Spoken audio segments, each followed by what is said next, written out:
5, 4, 3, 2, 1. And it's live.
This is Leicester Till I Die TV. Watch and subscribe on YouTube and listen on your podcast platform.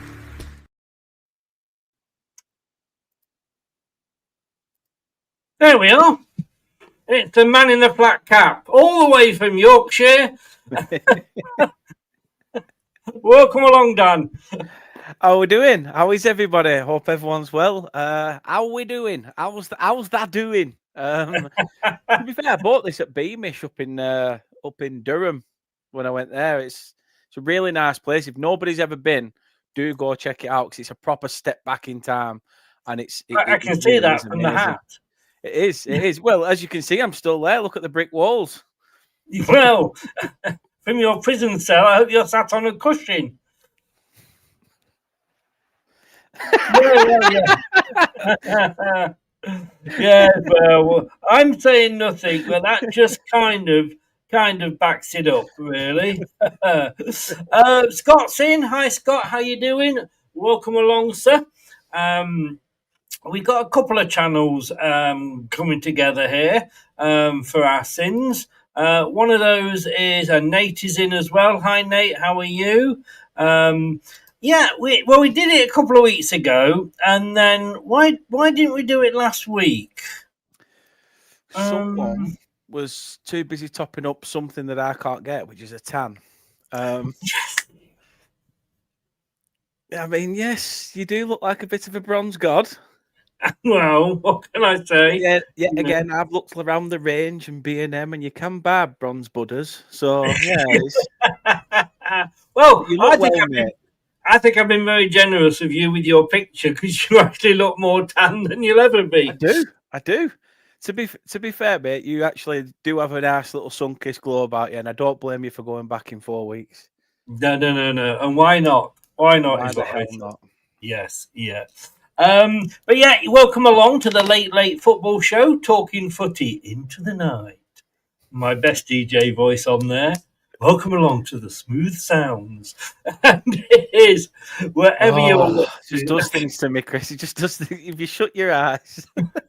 I have to say, the last time you did that, you actually sent me a message saying you got a stiffy on. So, and that was on the promise of seeing my white bits. Guilty. This is incest. We are very close. We are very close to incest here. But no, welcome along. It is, like I say, Late Football Show, Leicester Till I Die TV, along with Dan from Turf Moorhouse TV, a Leicester and Burnley channel. And we'll actually end up talking very, very little about either of the teams because we're here just to talk football. There's nothing better, is there? Nothing better at all. What can you say? It's everything's happening in the world of football. It's getting to in the Championship, halfway mark in the EFL. 8 games time, we're looking at the halfway mark in the Premier League. Teams twisted and turning, managers on a constant merry-go-round. Lots and lots to talk about. Indeed. And I have to say, football is the language of the world. When we're, I also, when I'm going on holiday, I don't like to wear football shirts because it's like typical Brit abroad, just give me an off-it hanky as well. Do you wear football shirts when you go on holiday? Do you know what? I've only ever been abroad twice, and I haven't took any football shirts with me, just because I probably shit myself a little bit. But But if you go on holiday in this country, oh would yeah, you wear 100%.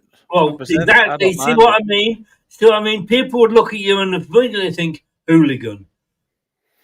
Well, I can understand it, but I think it shows I'm tame. I'm an old school fella. You're old. You never went to school in your life. Don't try and kid us. We know. Oh no, that wasn't what I wanted to do. You've lost a lot of weight. You've lost a lot of weight. I liked that.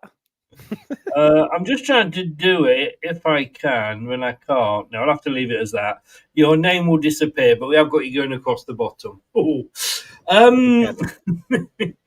Look, yeah, we are. Should we talk football? Let's do it. I just came off a show. I've cleaned that up now. But I just came off a show. We're talking about Leicester at the weekend, where we had chants from the fans that you've probably read the stories that were xenophobic and death threats and what have you. And look, I don't condone any of that, and I with every other Leicester City channel, absolutely deplore that sort of attitude, and they're not proper fans. They're not proper fans. But I was asking, a question that actually Craig asked me, and he asked me to ask you. Oh, that's rather big, isn't it? He asked me, there you go. He asked me to ask you was, when Burnley were going through all the trouble that you were, and you have, you were struggling and you're at the bottom of the league and the Premier League, and you had a couple of relegations. Did you ever have any of that at your club? Do you know what? In the company situation, no. Which was very, very surprising because we barely won a game. Everyone seemed to just accept, well, Vincent Kompany's at Burnley, so just let him do what he needs to do. If it don't work, it don't work. It's Vincent Kompany. And that annoyed me a little bit because any other manager would have been tarnished, put right under the telescope and said he should be gone by Christmas. This shouldn't be, this isn't right.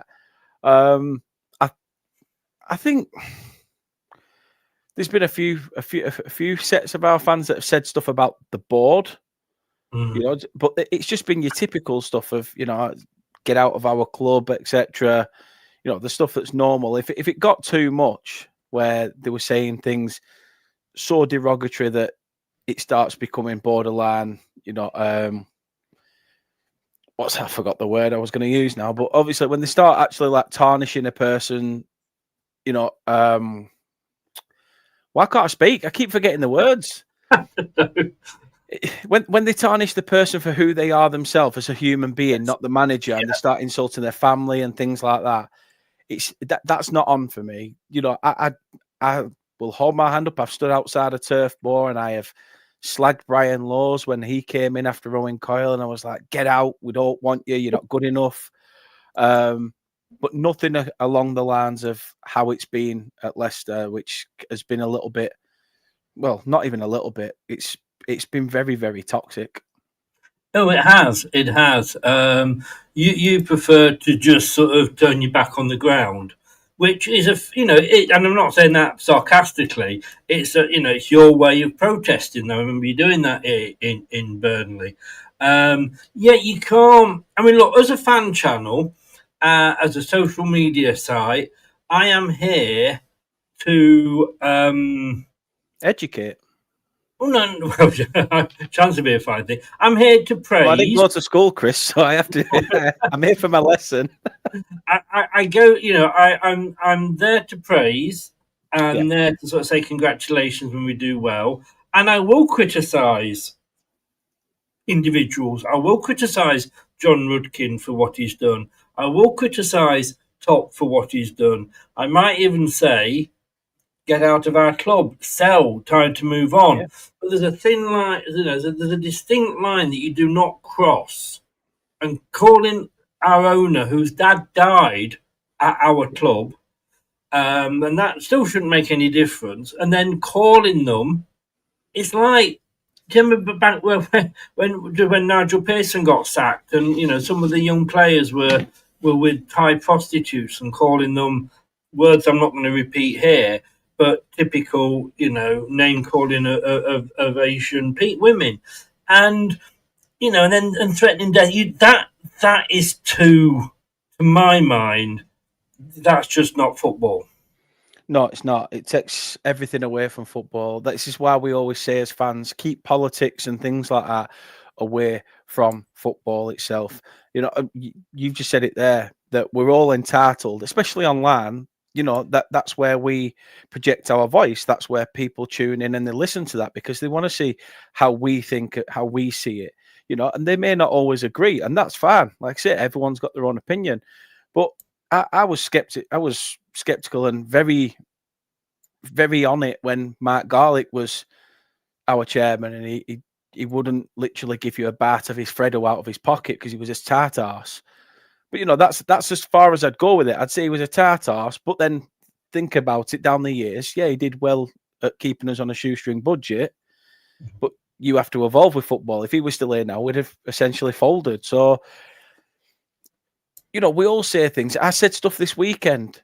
I said, Scott Parker, yeah, you tool. What are you playing at? Like, this is on you. You made substitutions like you were playing in a cup game against a League Two side, swapping, the players for. It's like they were giving him game time. I said, this one is on you. Mm.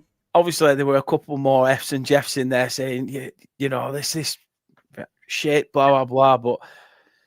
You just don't start getting down the, personal route. It's too much. And it's not just that. All it takes is one silly mistake, one silly word to come out your mouth, and that costs you as a supporter potentially for the rest of your life. Do not do it to yourself. No. And also, as well, I'm sure if they ask Swansea for the CCTV camera footage, they'll be able to see who they are. Kate is in. Hello, Chris. Hello, Peaky Blinder. And Scott says you look like a hooligan in your Peaky Blinder outfit. I thought you'd like it, Kate, being from Yorkshire. That would be a thing for you. But yeah, I just think. You're not hearing that, Chris. Kate, sorry. I thought Kate had jumped on the camera then. Sorry. Oh, my backdrop's gone. This is what happens when you start pissing around with shit. I'm buggered now. Buggered myself. I thought your wall had fallen down. Get me washing back on. There we are. Yeah, you still never washed that shit out. Can I just say, I did listen to you though from last week, Chris. I haven't got the Coventry coloured shirt in the background, so I did listen to you. You did. You can't tell what it is now because you just fell the screen. But look, no, I wonder if they would have done that if we'd been at home.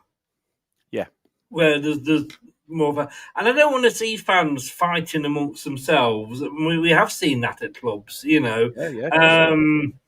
I don't. I'm just. It's just embarrassing. These are the same people that when we were discussing, when I remember I had a Wolves fan who fair dues to came on to apologise because at a match he'd done the helicopter. Yeah, I remember that. That. And these are the sort of people that would be going mad at him. And yet here they are doing this, but I'm the perfect person to talk to about it because how much Burnley have had a bad rap due to one or two insensitive idiots, flying that banner over Manchester City saying White Lives Matter and stuff like that. Like, don't get me wrong, like I said, whatever your beliefs are is your beliefs. What you do, what you want to do. No one's going to judge you for that. But if you're going to throw that in people's faces and make an absolute tit of yourself, not just that, but it puts the club in a bad light. We've had players not want to come to Burnley due to the race riots that happened down Duke Bar. I know people are like, "What's he on about? What's Duke Bar?" Trust me, Oh, I remember Duke Bar. it's as rough as sandpaper, mate. It It's is, but bad. there's also an extremely nice. Well, there used to be, and I've not been in Burnley now for sort of 20 odd years, but there used to be a really, really nice kebab shop up there as well. Now that's all there is. Kebab shop, Polska shop, kebab shop, curry house, smash burgers. Didn't there used to be some very nice ladies that worked in that area as well? I won't say nice. I was being polite. Well, after the recent topic we just said, yeah, I don't blame you. But yes, the ladies of the night are always out there, giving the people of Burnley a fine wave from the sidelines. Yes, as they do. Talking of which, hi Kate again. Yeah, it looks like you look like a Butch Dingle now. Butch? Are you sure? That coming from Mandy Dingle over there. Look, I started. Oh, it's going to be fun in your house tonight, isn't it? I started by putting this up at the start. 'Tis the season. Yes. Again. I do feel. I mean, Alan Sheehan, ex-Leicester player. Yep. Just got sacked by Swansea. Yeah, didn't leave in nice circumstances. I feel like now this is because you've got the January window coming up. Obviously, in January, I'd work that one out myself. Oh, clever! But if you're going to change your manager, you want to make that change pre that window. Yeah, because you want the guy to come in and go. To be honest with you, sack now, because then that manager will come in, have a look, and go. He's got enough games to go. He's shit. He's okay. We'll keep him. And then it says, obviously, it's a club with money. You've got time to bring players in, and the players in. I mean, how many clubs sack a manager at the end of the transfer window? It's not something that happens. They're not usually given a window and then, let's see what happens going forward. You only give a manager a window if you have a huge amount of this person's the man who's going to be able to change our fortunes with the right investment, with the right players. We believe this guy can turn our fortunes around. So, it's difficult because I think he's been there before on an interim basis. If I'm not mistaken, I think he'd been there once or twice before getting the job permanently. But when this is Swansea's worst position since relegation from the Premier League, something's got to be looked at. And with Swansea's recent investment from Luka Modric, Snoop Dogg, and all these people that now sticking their nose into football, their ambitions are a lot higher, and this is probably why, with the window in mind, that's what they're hoping to achieve: get someone in who can bring in a decent caliber of player. Indeed. But look, I mean, he's been there just 6 months. Yeah, as the permanent manager, like you say, I think he was there a bit before that. He's overseen just 4 league wins from the Swans' opening 15 matches of the season, and one of those he lost to Leicester, so they must be bad. But when you look, is 6 months long enough to really make a difference in any job? We had, as you know, I worked in the sales team as a team leader. I would be expected to be given more than 6 months to turn things around. Yeah, you can't. How many people go through dating and not end up in a relationship for a year because they fancy dating, see how it works for a year beforehand. I'm not saying that that's how football should work, or they should be meeting up for drinks or chilling out on Tinder. But these managers, the thing is, I think the hierarchy see it as it's not just 6 months worth of football matches. It's you have a core group of players. You've got your captain and your highly influential players that will go to the boardroom and say, don't don't understand really what's going on here. And there is an element of player power. There will be, but 6 months, it isn't enough. It isn't enough. You can't essentially learn a job. I get offered a machinist job tomorrow, and they're expecting me to know that machine inside and out within 6 months. Every part of it, if it breaks down, I know how to fix it. It doesn't work like that. It doesn't work like that, especially if you're working on an old machine, like when I come on this channel. So, like I said, working an old machine, Chris. No, but it is true. I mean, look, as fans, we expect instant results. We expect instant, and we expect that when you bring a new manager in, that manager is actually going to suddenly turn into Pep Guardiola and win every game for the rest of the season. Sometimes it happens. It happened with Sheffield United that time when they went from bottom on Forest. Sorry, Steve Cooper took them from the bottom three up to the playoffs and into the Premier League. So it does happen, but very, very rarely. I mean, and again, just looking at Leicester as the example, this manager's come in, and I'm calling for his head in a way not because of, and it's not his fault, and that's the thing, but he's not had the money to bring people in. Yeah. People that he's brought in are loanees. One of them very, very nice from Burnley, of course. Unfortunately, he's now injured. He's done his hamstring. But obviously, that's why you loaned him out, because if you always, if you're going to get an injury after a big injury, do it before we start playing you again. Yeah.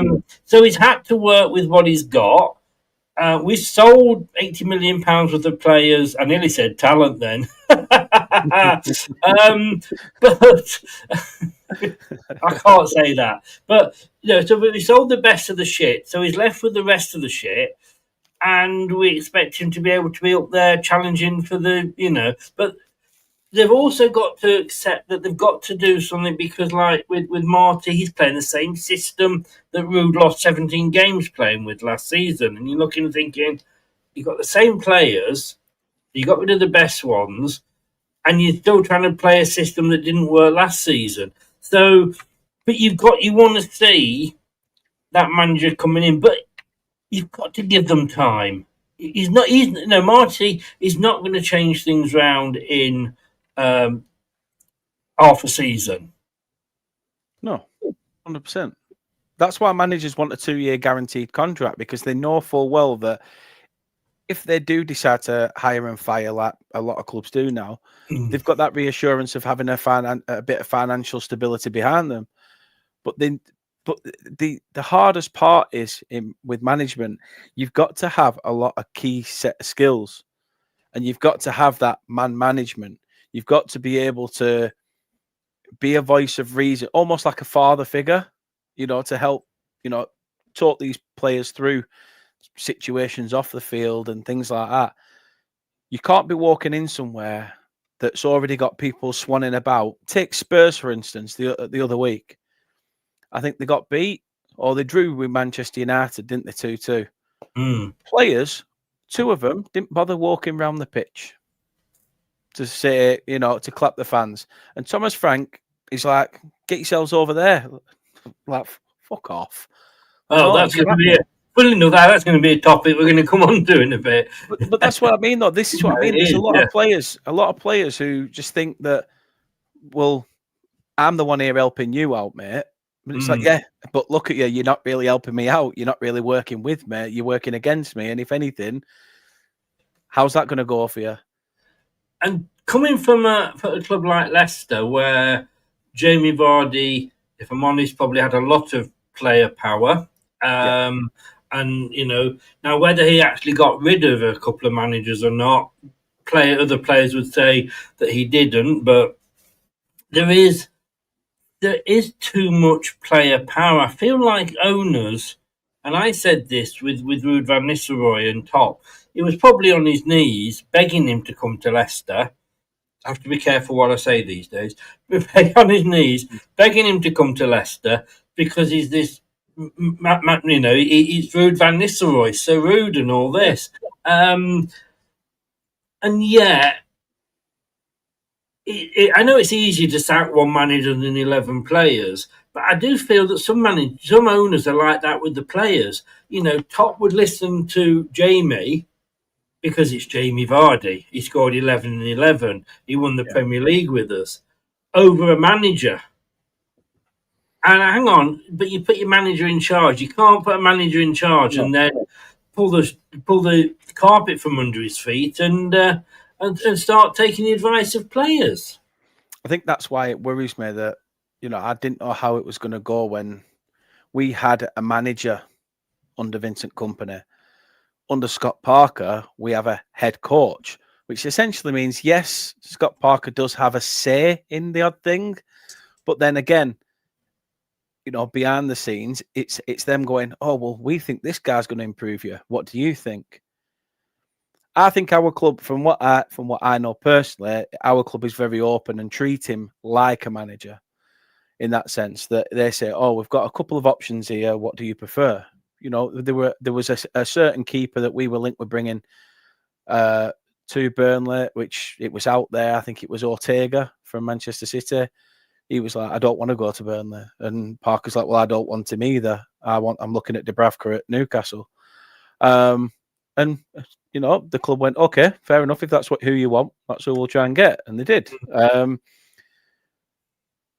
I think there's different roles that chairman need to tread carefully as well. Because like you've got at your place now, people are starting to question the hierarchy. Yeah. And is that because of everything they know in terms of, we said it when, you were going through the managerial debate, Chris, and I said, someone like Sean Dyche will come in, he'll weed out the shit, and he'll also stop all that, right, I'm not having this nonsense of you're better than him or he's better than you. You're all here to do a job together. And if you don't click, then it doesn't work. People have to get the basics right. A lot of people just try to come in and play this fancy bullshit football. I used to think, yeah, brilliant. It's so nice to watch, but it's a results business, for God's sake. Yeah. I mean, don't get me on to formations. That's a show on itself. And I am going to be coming back to your Parker Company discussion because that's something that has come up before on my channel.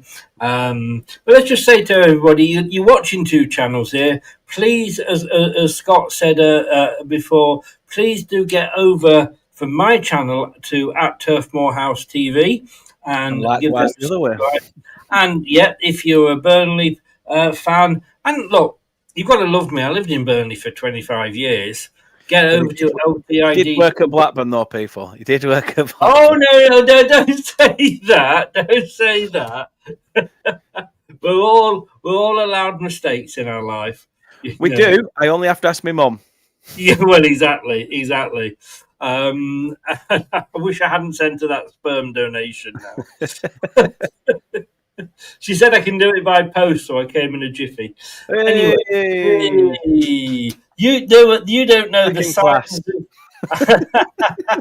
I mean, I did actually, guys, for my sins, 6 months, and I thought I would love it. It'd be like an alcoholic working in a pub.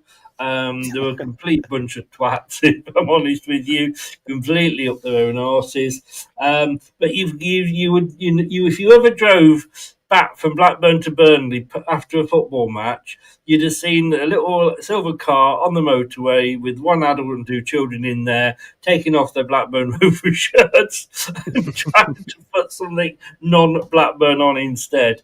But yeah, look, getting back to managers. I mean, these are the people that have been sacked so far this season. Yep. So, in the Premier League, Nuno Espirito Santo, sacked by Nottingham Forest, 9th of September, only just about a month into the season. Graham Potter, sacked by West Ham, 27th of September. Oh, what a shame.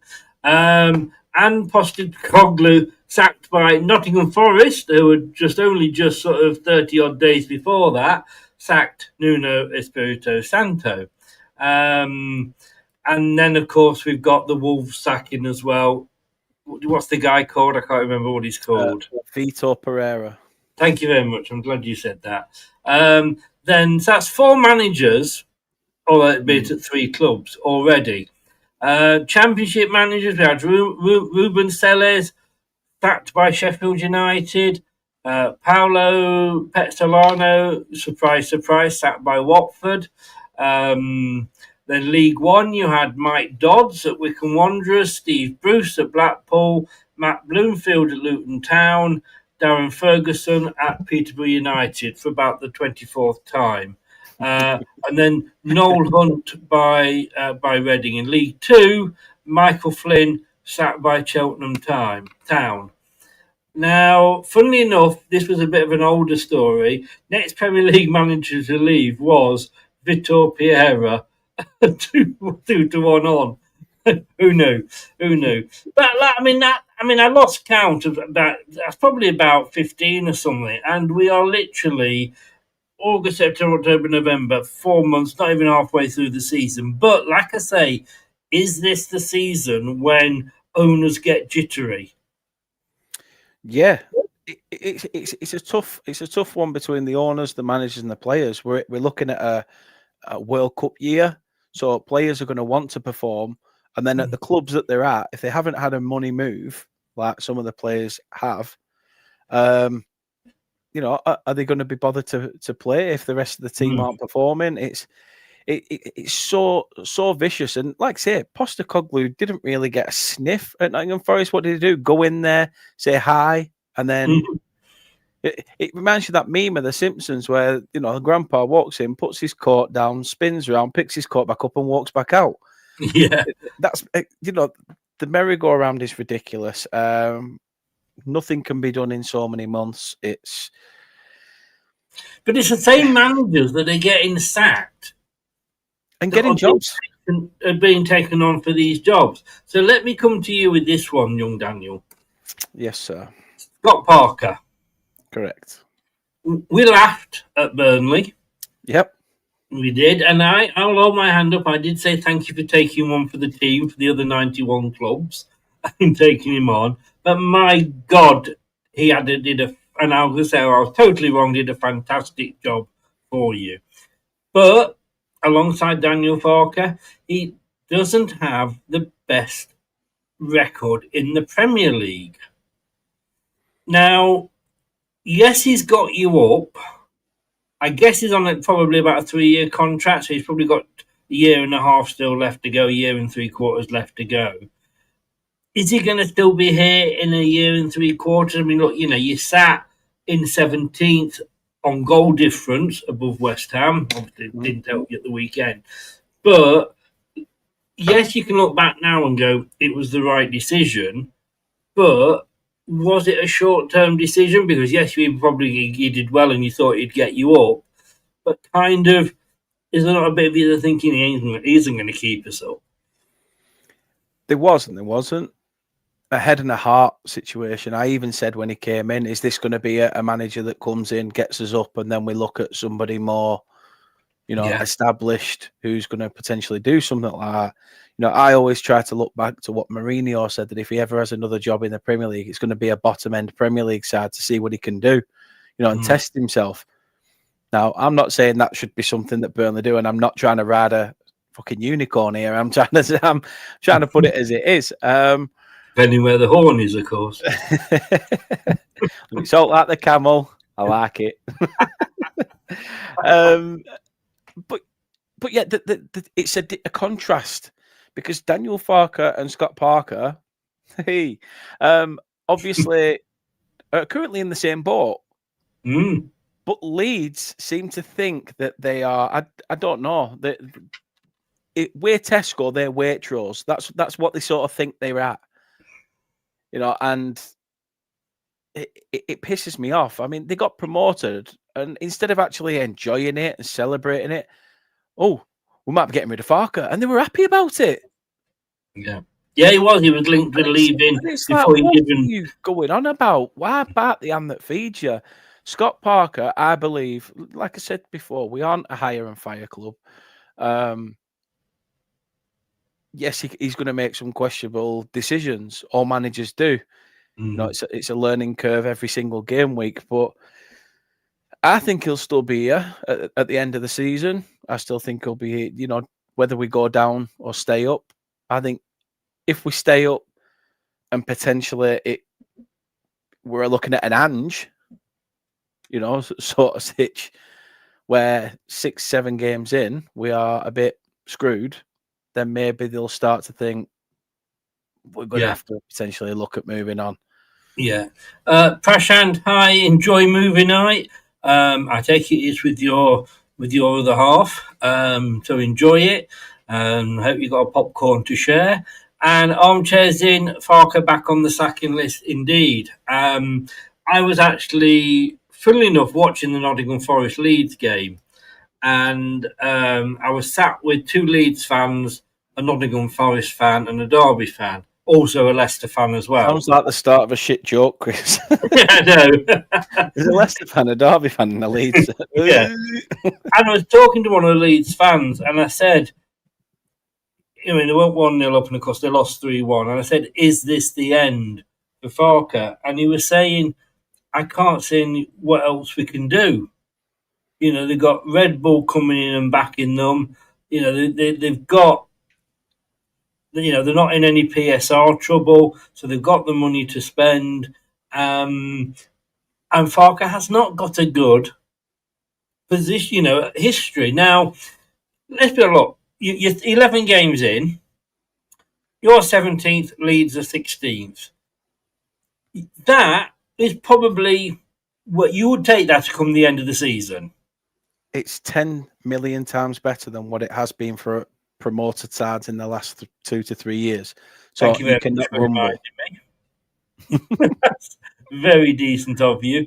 But the problem is, and I think this is what's making both of your teams look bad at the moment, is the fact that Sunderland are sat in fourth.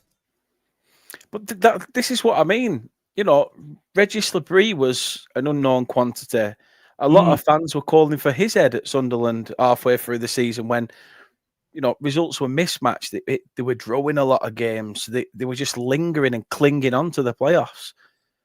And everyone's wondering, well, they're not going to rip. I think if you ask the majority of people where they put Sunderland at the beginning of the season, it was either rock bottom or at least in that 3 bracket. Nobody expected Sunderland to do this. And you know what? We've beat them already. We've beaten once this year. Brilliant. You know, we've contributed to one of the very few losses they've got. One of 2, in fact. Oh, yeah. It's all lost 2, yeah. Yeah, so I think, you know, people love an underdog story. Why not? Why not upset the apple cart? This is what I mean, though. Regis Labrie has got, and I think we were saying it as well the other day, they've got some big money backers there at Sunderland as well. So Leeds fans, I can understand Leeds, right? Because they're saying, well, we've got Red Bull. We're Leeds. We're the almighty Leeds. We basically, if we mention football, we are football. Shut up, tossers. They just, if that's what the mentality is, then go and do what your mentality says. You know what? Be Billy Big Bollocks. Make those big calls. Chuck Farker out the door. Announce it like a substitution. Replacing Daniel Farker is blah, blah, blah. R5 them up way into their office. You know, if that's how big it is, though, Chris, you know, like I say, we're small fish in a big pond, and we won't forget that. We won't forget that we've had to build. You know, we haven't had. Yeah, Alan Pace has got some money, and we've had a bit of investment, but who hasn't? You know, who hasn't? Years and years ago, teams came up from the second tier and would surprise. You know, and we came up under Martin O'Neill. We won the League Cup in our first season of coming up. Blackpool, you know, we sacked Ian Holloway because he got us relegated, although I think Pep Guardiola would have got us relegated with that squad at that time. But he went to Blackpool, won the playoffs, and at one point they were sat top of the Premier League because these teams that were coming up, they were how do we play them? They're playing a different sort of football. But the teams that are all coming up, they're playing 4-2-3-1, the same as us. We know how to handle that. I mean, well done, Sunderland, because you're showing how shit Leicester, Southampton, and Ipswich were last season. But it's amazing how clubs think and owners think. Like, I mean, let's say, for example, you sat Potter. Sorry, you sat Potter. You sat Parker, and then you think, I know who we can get in. Russell Martin. He's had Premier League. Exactly. He's had Premier League, but he will get another job somewhere. And it's like, how? But this, I honestly think now is the time when they are starting. I think owners are starting to look at it and go, is this the guy to take us through? I mean, Chris, the thing look at Forest. Look at Forest, right? If Nuno was still there, right? But if Nuno was still there doing the job that he did to get them where they were, brilliant, commended for his ability. Now that Sean Dyche is there, what they're going to be saying? Yeah, but they've got themselves out of it playing boring defensive football. They were playing boring defensive football under Nuno, but because it's a fancy name at the helm, it's all of a sudden, there's this giant aura, this light behind him. And these managers like that Sam Allardyce, Pardew, etc., and stuff like that, they're all like, it's like they're all falling off a dying line. I was watching, I'm obsessed with TikTok. I've said to you this before. To me, the TikTok is my new toilet reading of choice. Before, we used to go in with a copy of The Sun or whatever it was and open it and read it. Now it's TikTok. And it was showing a clip from Talk Sport where they were interviewing Steve Bruce. He actually got interviewed for the England job. Sorry, who did? Steve Bruce. When? Well, he didn't get it, obviously. And he got the phone call afterwards, and it went to Sam Allardyce. Could you imagine Steve Bruce actually getting an interview? Oh my God! I'd rather have had Fiona Bruce. Wouldn't we all? But I mean, you nearly spat your drink out then.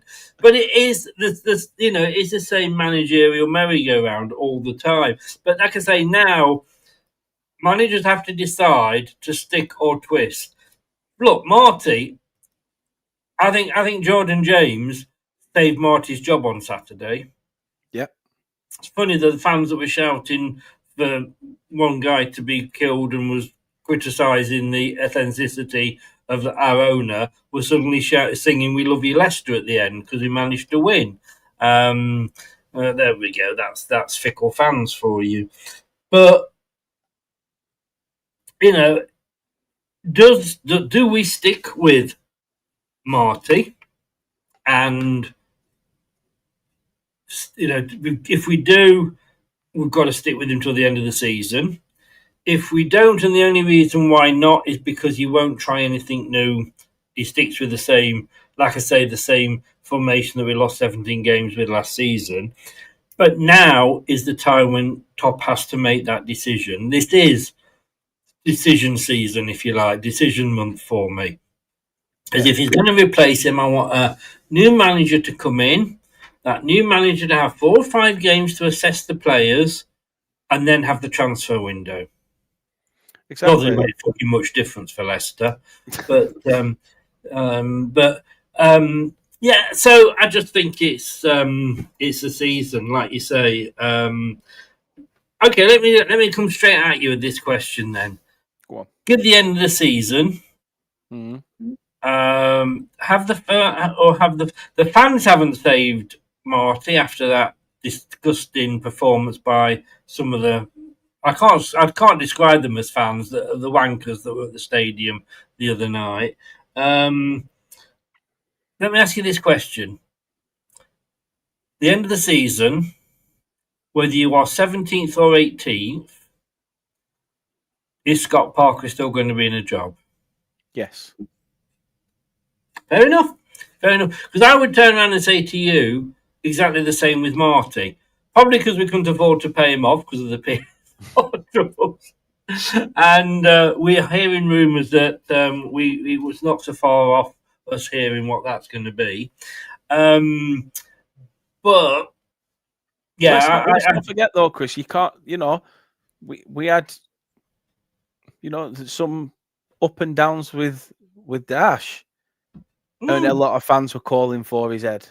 When we go on like 6 games and we'd lose, and we're like, nah, he can turn it around, and he did.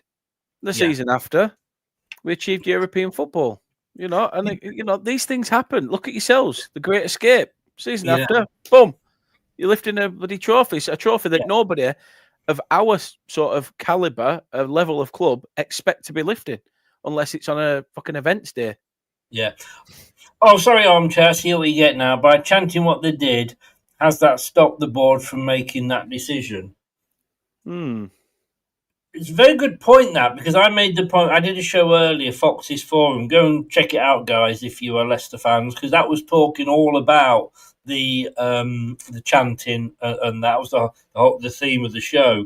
And I actually made the point: is this going to have the opposite effect to what they want?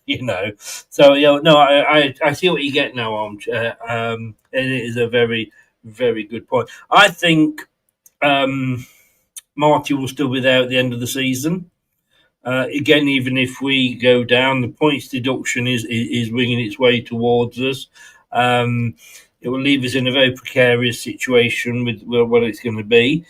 But you can't expect a guy to come in and buy, come in and buy a car with 3 wheels and then expect within, until you get a 4th wheel, expect that car's going to be doing well. But let me, I think that's one of yours, isn't it? Guessing so.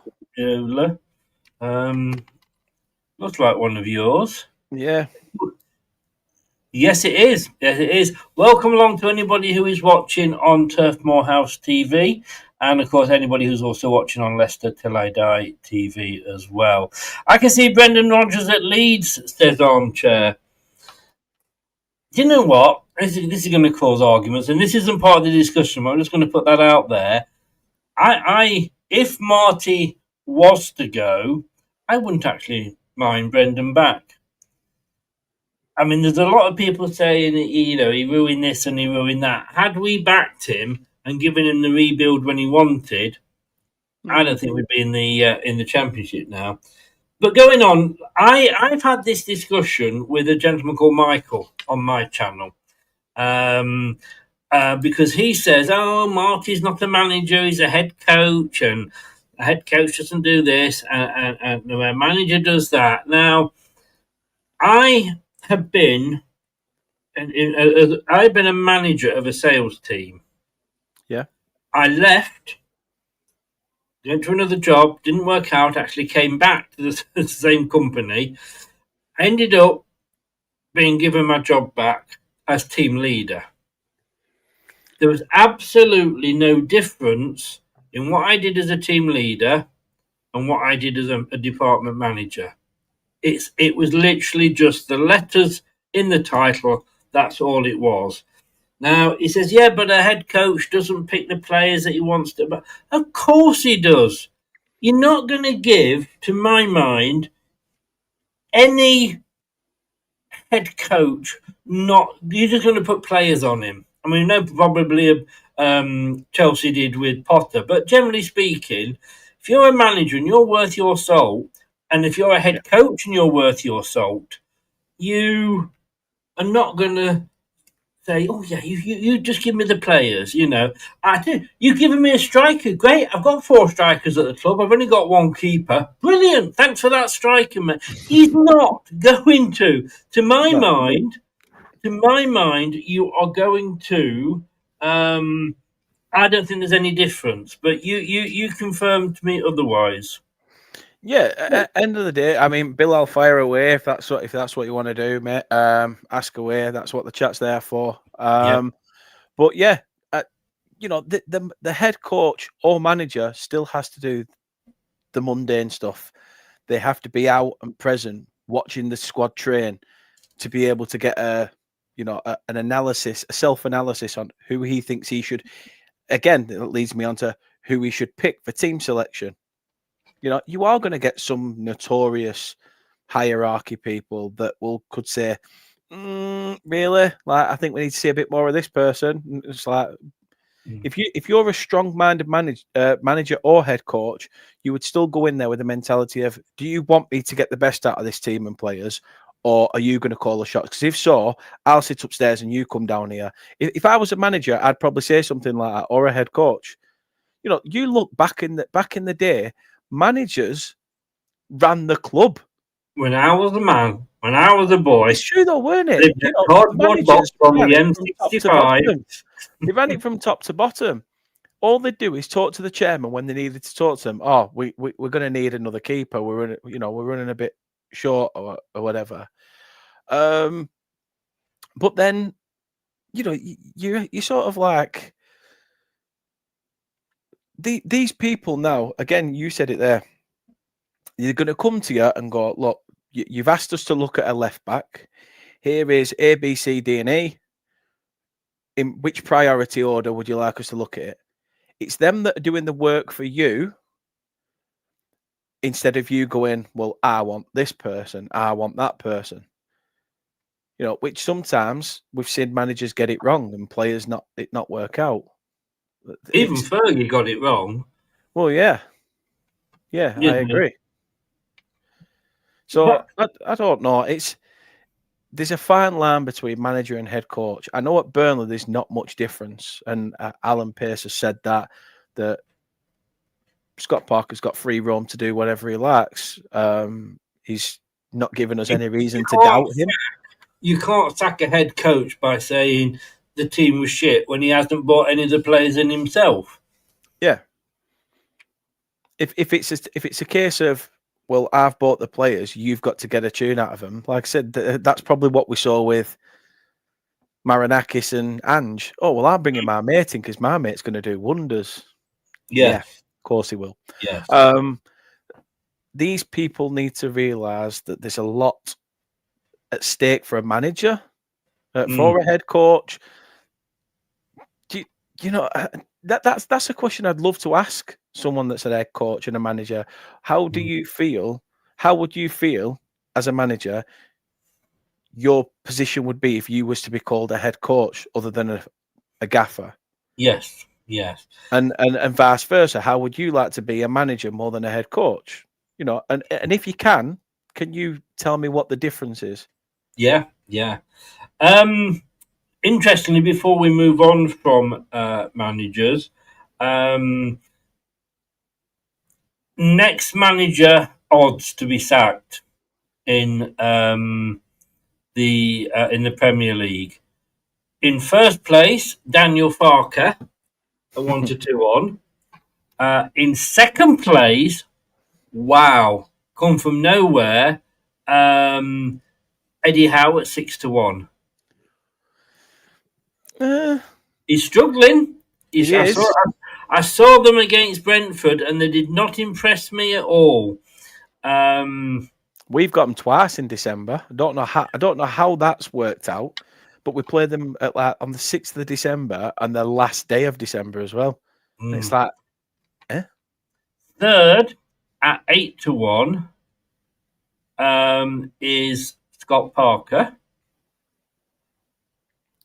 I can't see that. I think that's just they put in names in there because it's around that arse end at table. It is, yeah. I can see the first two. I've got to say, a way of making money. Yeah. Fourth at 10-1, Marco Silva at Fulham. Can't really see that either. I can actually. Go on then. I don't know. This Fulham are almost like a Rotherham of the Championship. They always seem to be in there. I know they're in League One currently, but when you look at the Championship, they always seem to be up there and thereabouts. Yeah. That's what I don't get with Marco Silva. We could be looking at a similar situation. Do you remember with Iriola? Sorry. Yeah. I'm talking about the West Ham keeper there. But Iriola at Bournemouth. I thought you were talking about something else. We won't go into it. But yeah, I'm just getting abreast of the situation, That's Chris. all right. You made me titter. I think you boobed, but do carry on. I can't help it. These shows, they do put a smile on my face. I give you a stiffy. Armchair said there, just a sidetrack bit now, I've put you off.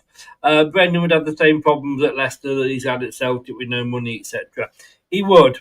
Yeah. He has played in this league, obviously we're funny enough with Swansea. And I'm not saying that I would want him because I don't want Marty to go. As much as I go mad in the post-match reaction, that is the idea. That is, it is an instant reaction to what I've just seen for 100 odd minutes. But yeah, I just I still want Marty to stay. 12-1. Sorry. No, I was just going to say to Bilal's comment in the chat there. This is what we found with a lot of managers. Eddie Howe doing well at Champions League level, but struggling in the Premier League. It happens. Ranieri. I mean, I know you can say that he won us the Premier League trophy, which for any non-Leicester fans is just there. Hey, yeah. Chris robbed it. Here's what you could have won.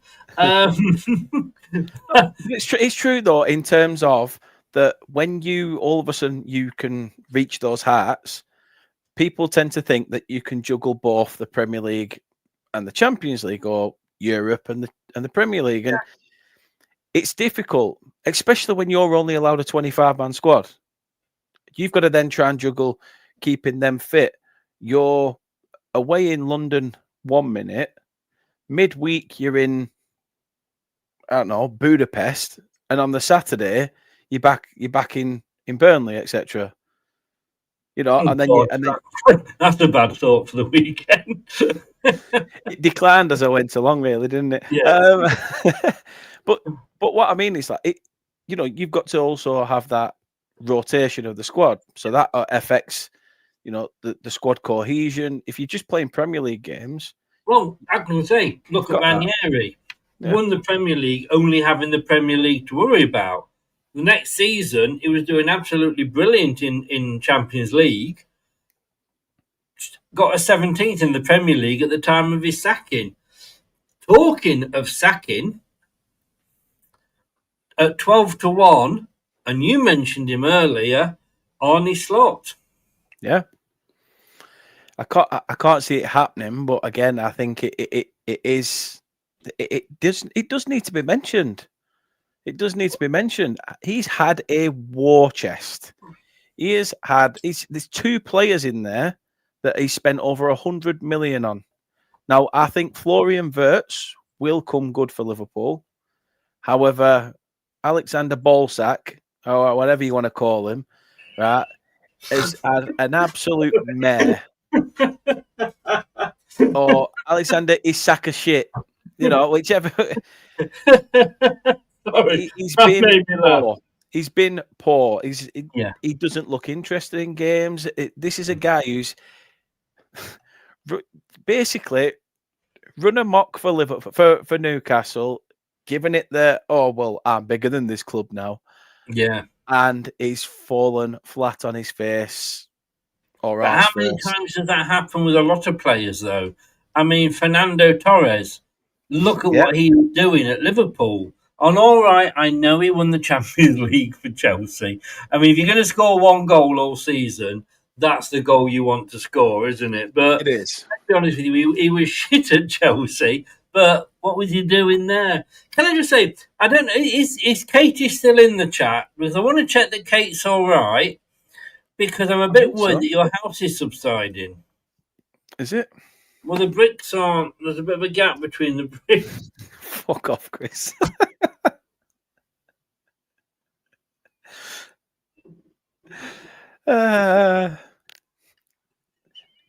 Don't buy that. If anyone tips from this channel, since it's so late, is don't start looking online and ordering wallpaper from B&M, right? Because as you can see from those two, they sort of match up. Look, like there, the seams match up. Everywhere else, It's just that one. Did you find that one that matched up and then just everything else? it wouldn't have been too bad. You know what? I think I would have done a better job if I'd have cut every single sort of like brick piece out and tried to just put it in separately. I'd have gone through a shit ton of paste. Yeah, but at least it would have looked all right. Armchair, again, make a good point there. We'll have to get you on sometime, Armchair. Arnie and Ranieri both won the league with previous managers' squads. Yes. I agree with what you're saying there, Armchair. Again, both of them have made a few additions, not vast majority. Would we have won the league if we hadn't signed Kante? You know, that's the big one. But if the squads were so good, why didn't Klopp win it in his final year? And why didn't Nigel Pearson do better than only just keeping us up? Those are the questions. But look, we're going to move on from managers because I want to just, I don't know if you've seen this. 5 things fans would change. There was this live question and answer thing on the BBC. And after asking players, pundits, and referees what changes they would make to reinvent football, we open the debate up to you, says the BBC. We open the floor for fans to imagine a world in which they could rip up the rule book and start again. We wish. We wish. Here are the top 5 talking points, followed by an assessment of former Premier League referee Chris Foy and BBC Sports football writer correspondent Dale Johnson. Thank God they got the right ex-referee in there. All I'm saying. So, ditch marginal offside. Make it clear and obvious. I mean, we all grew up with the striker gets the benefit of the doubt at times. I mean, unless it's, you know, I don't know. With the way the game's gone, and, you know, we had a situation at Manchester United where the toe of the boot is out by this much, and yet Lyle Foster's arm is out by, I don't even know, I'm fucking kung fu right now. But his hand's out by this much. Now, his hand can't be classed as scoring. You know, it's not a body part you can score with, so technically should not have been offside. So, you know, I don't know. I think it's more to do with consistency. That's, for me, if the way football is going. And I've got to say, I commend Chris Foy. I actually did go. He was recently at Burnley, and I sat down with, there was him and people from the Premier League, and we actually went through how VAR works. It was good though. It was actually quite informative. It showed us how it worked. You know, all the audio, the different camera angles that they show, and how they try to work out the margins and stuff like that. It were actually really technical. So I still think it's a bag of shit, but and you understand it a bit more. Yeah, now. but Chris Foy said the same thing. He said, if anything, it's took away a referee's game. It won't be long before we've got automated referees. He said, so I'm glad that I managed to actually, you know, make a name for myself before all that shit comes and came about. But the thing is, though, it's like, and you could see that maybe with tennis as well. You know, that supposedly is the obvious one. And cricket, I suppose, to a point as well. The problem is we complained about the referees, and now we're complaining about what they brought in to replace the referees. I'm going to be controversial here. You know me, I like to be controversial every now and again. And I'm going to say... from the fence. Yes. I'm going to say, let's just fuck off with offside. Let's get rid of it. What is the point of offside? Well, back in the day, it were quality that there were no offsides. It was just it were all right from what I've seen online. Like I say, people kicking lumps of shit out of each other. That's why people go and watch non-league football now, because there's still that old school feel to it. You know, I mean, when you come to dirty as shit. You stand so close walking past with your pant. Next minute you go to take a swig and there's a bit of grass in your pant because people are kicking lumps out of each other. I'm not saying that that's what we want. We want a massive brawl on a football pitch, but we want to see the fact that football was built on a contact sport, and these rules have just. I have to say, I holes love on the VAR enjoyment. because we wouldn't have won the FA Cup without VAR. And had Ben Chilwell cut his toenails that morning, that goal would have stood. But I just think, what is the point? Okay, so you've got a player that is goal hanging there, so you're going to have to give a defender back.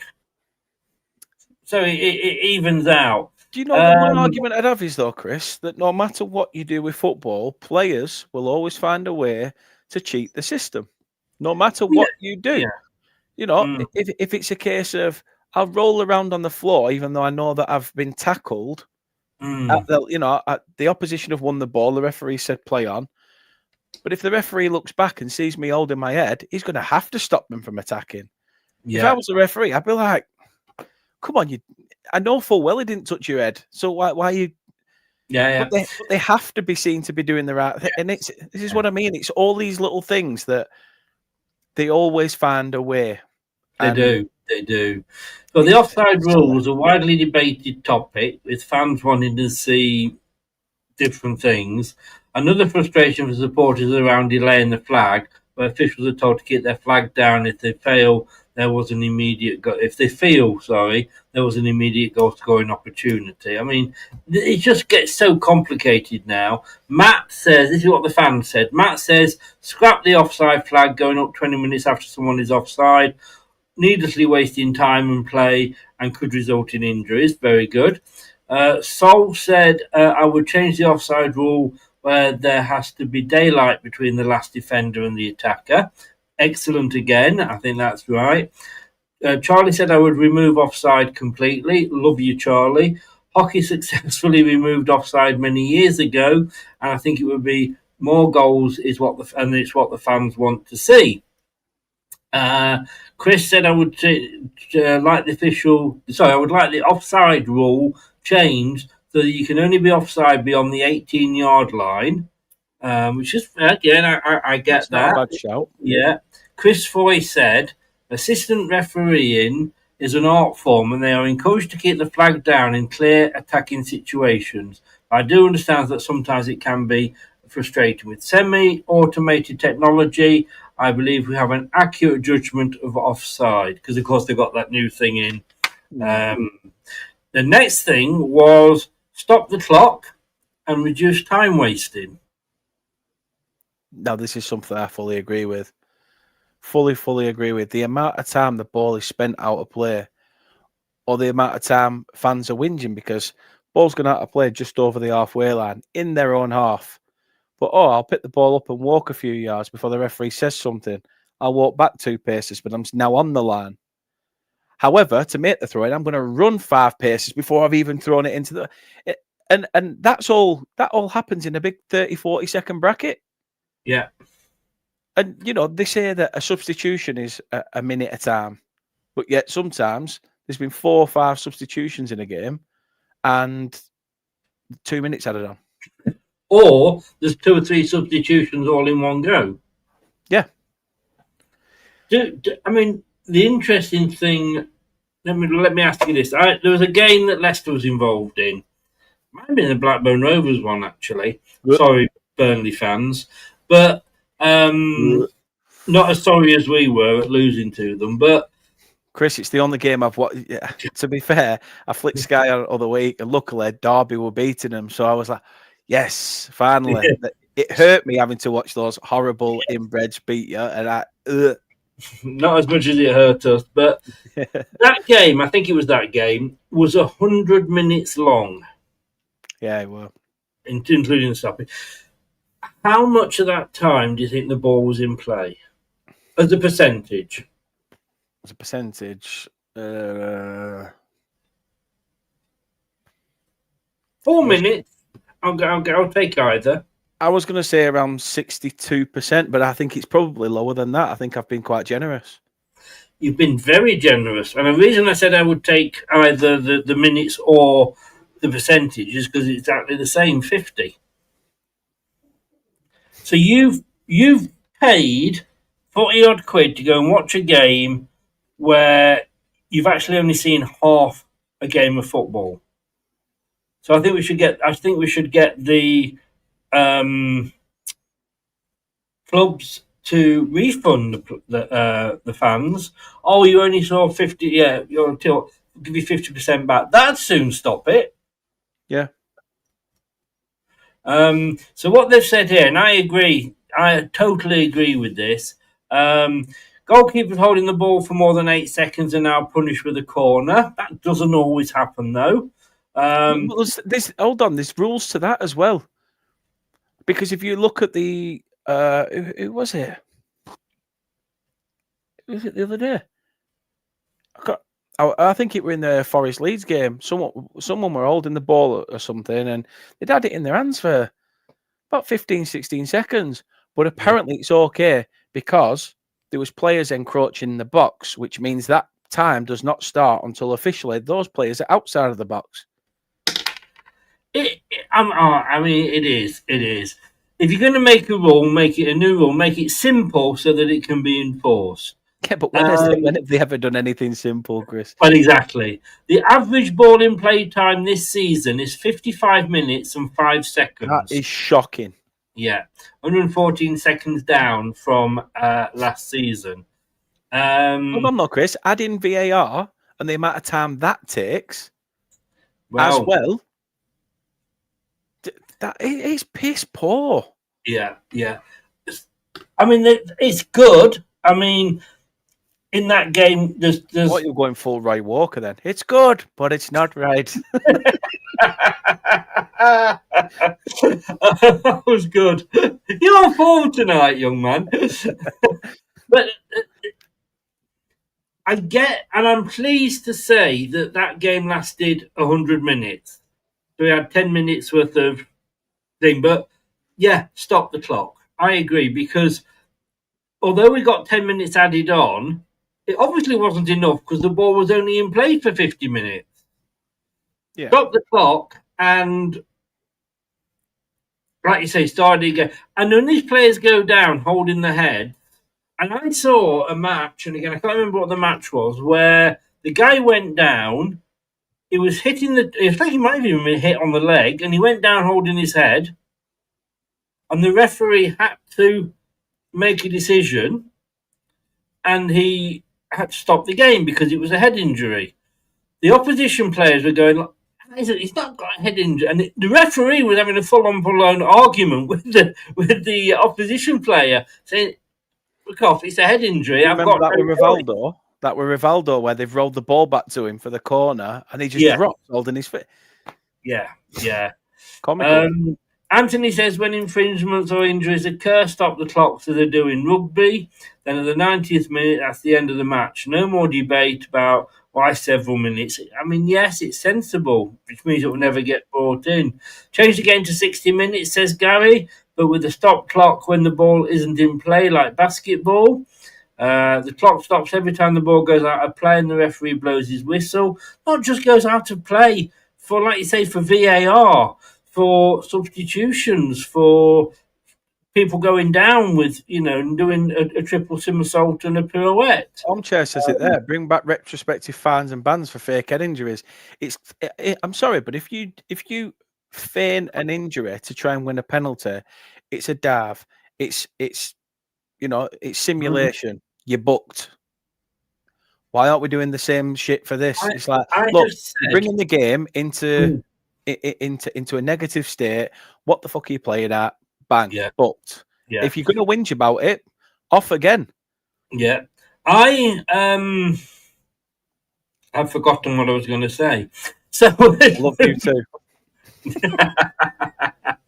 That's what I was going to say based on Armchair's comment there. And again, I agree with you and I agree with him, is that they're recording the whole fucking match now. Yeah.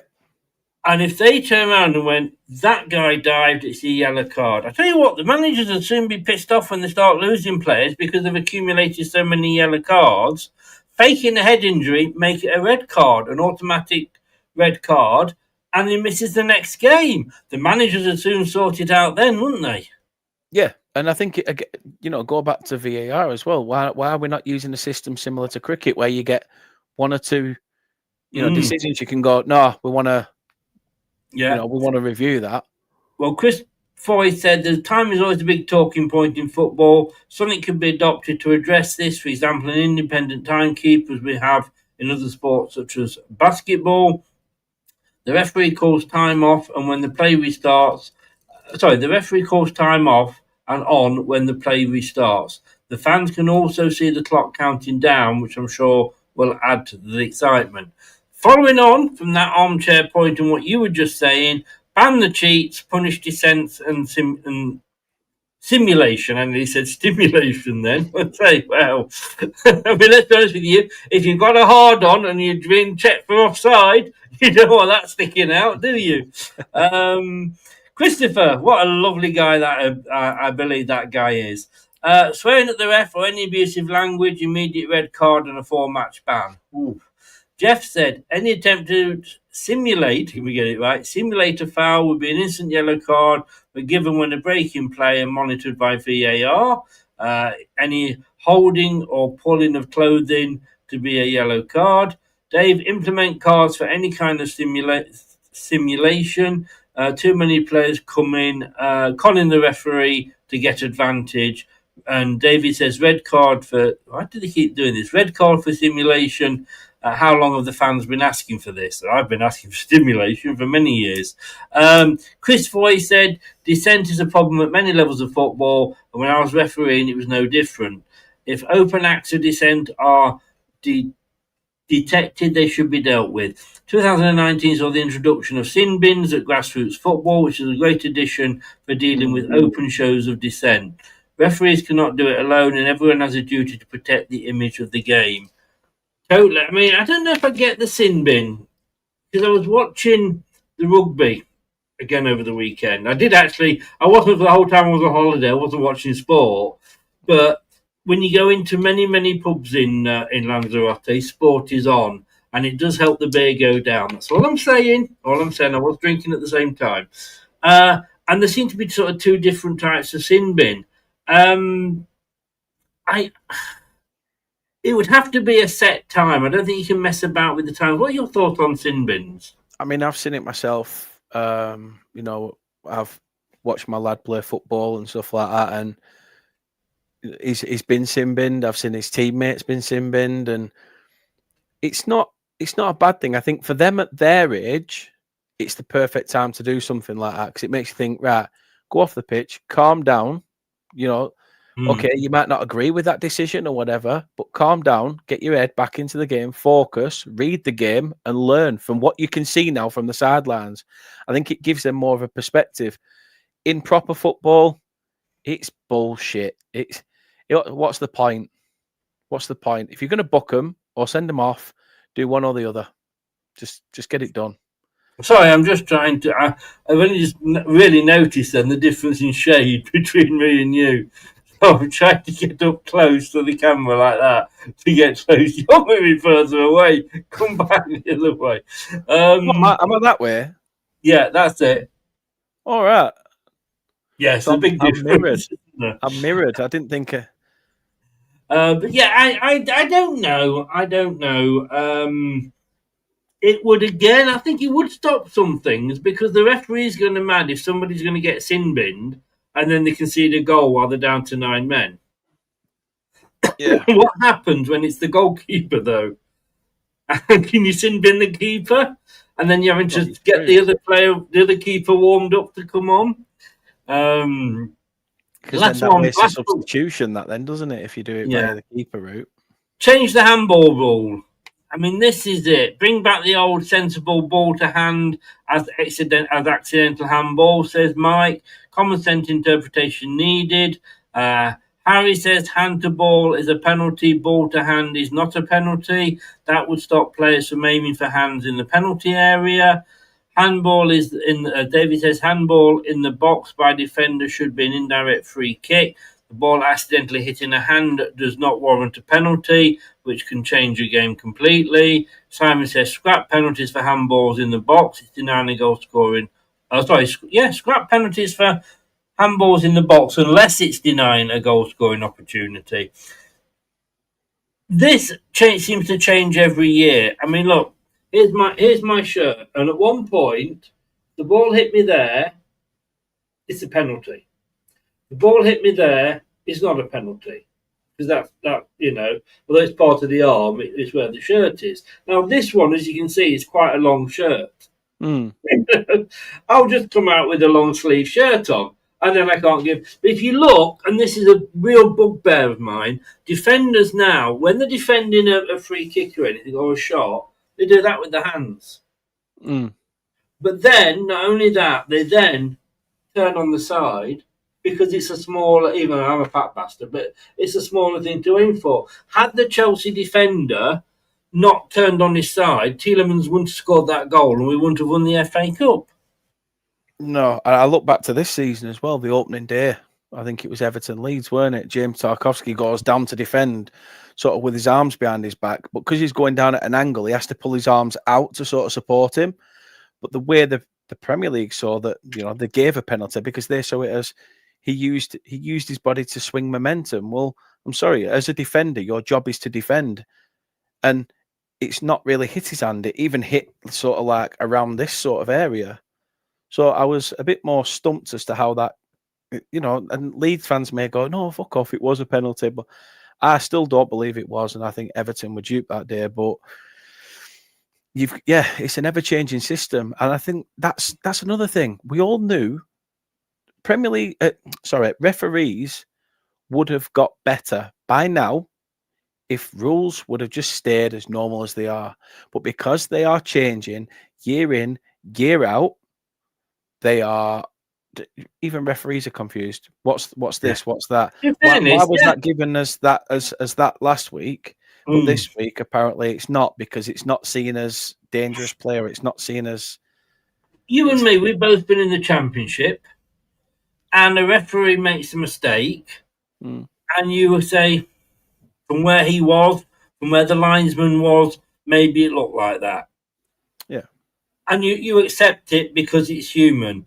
But when they're getting it wrong, when they're looking at it from 26 different fucking angles, and they're still getting it wrong, what Chris Foy says, to prove if something was absolutely deliberate, you would have to ask a player if they meant to handle the ball. No, you don't, Chris Foy. And this is where, I'm sorry, you're talking a load of bollocks. Yeah, because they're not going to suit their own narrative. Yes. They're not going to be honest. What is last time I saw somebody honest was Paolo Di Canio. Do you remember that when he picked the ball up? Yeah. Nobody else has done it since. No. What you need, right, players that retire from Premier League clubs, a lot of them will go into the media in some way. Yeah. You've not got any of them thinking, I'm just to become a plumber or a painter or whatever. Pretty much the same with the top half of the Championship. From there downwards, when players are leaving clubs, they haven't got anything to go for. No. So what you need, why not utilise them with VAR? Why not train them to become referees? All right. I'll have an argument for that because. Okay. Well, let me just finish first of all. It's just because in regards to VAR, you can only do VAR if you are a fully qualified referee. Yeah. So I get what you're saying. Players would have to go through the refereeing course. However, Chris Foy himself mentioned that Mark Dean was asked to do VAR in terms of, will you be at Stockley Park and do all this? And he said, I can't do it. He actually sat down and he tried it and he said, I can't do this.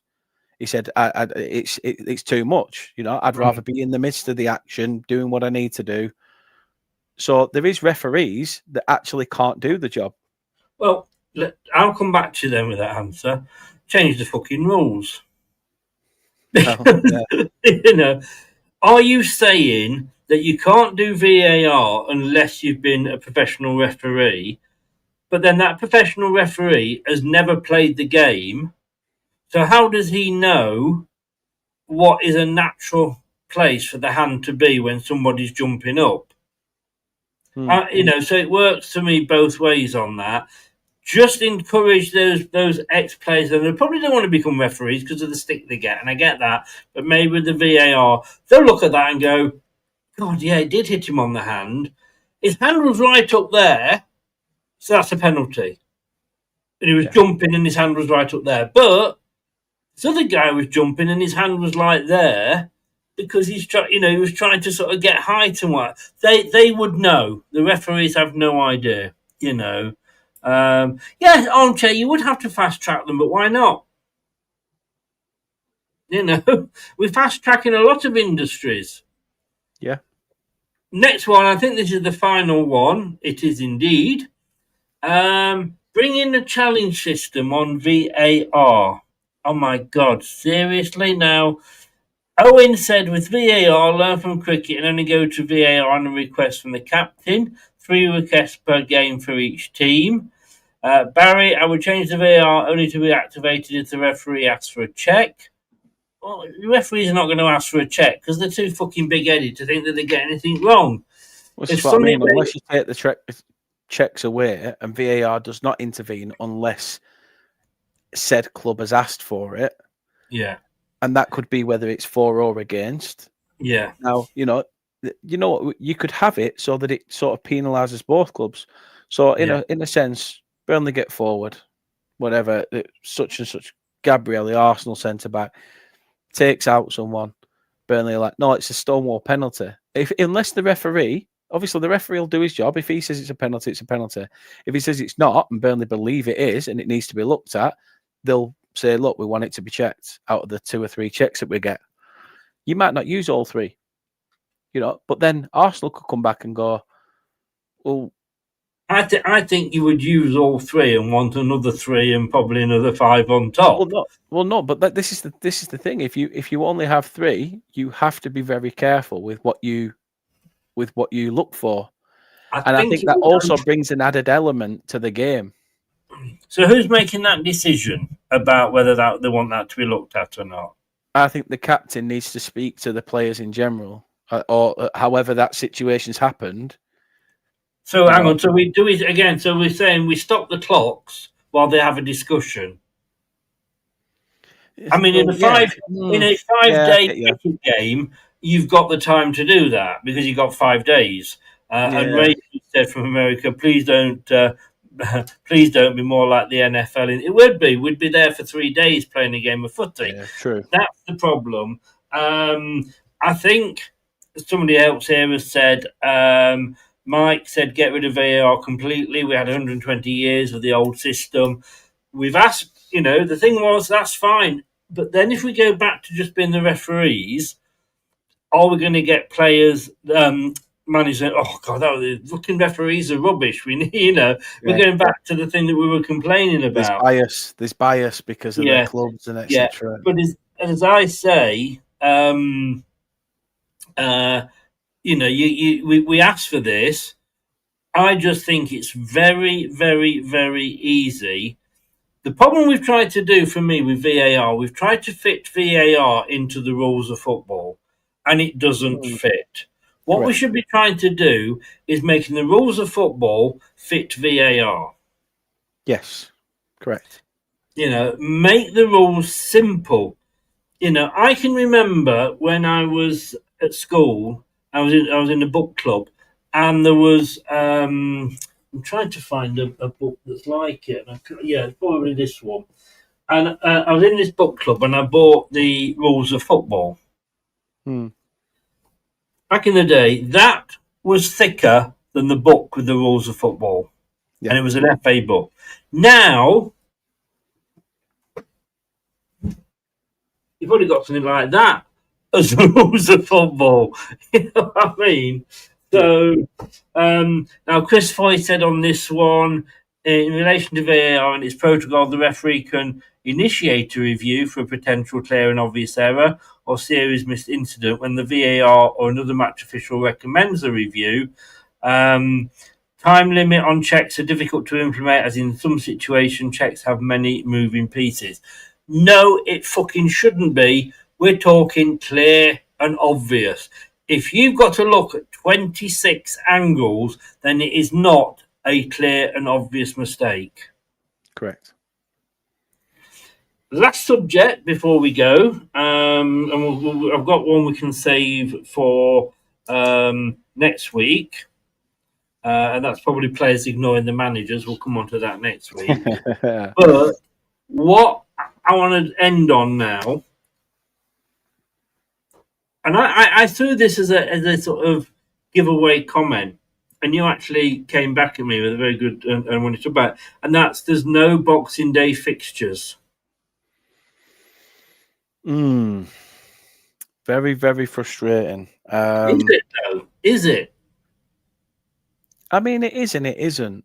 I think when it becomes a staple of your life as a football fan, I think it breaks up that fact of, we've got something between all the midst of the madness. Something that we could. Football has always been a place where, for me, frustration at home. There could be frustration from work. I go to football. I can scream. I can shout. I can vent, and it can sometimes help. And obviously, like I say, when you're enrolled in that football environment, it sometimes also it cannot help it. But you go back home to your family, and things can work out. I'm not saying that it works out for everybody. Mental health is rife now around the world. But yeah, I think it's just been a staple of football that one of these things is. Yeah, I mean, Chris, there's one thing I just wanted to say on your last point with VAR is what I said to Chris Fry, and he said this is a brilliant point, and he actually directed me to the guy from the Premier League and said, "This one's on you." So I said to him, "It's amazing how you keep getting all these."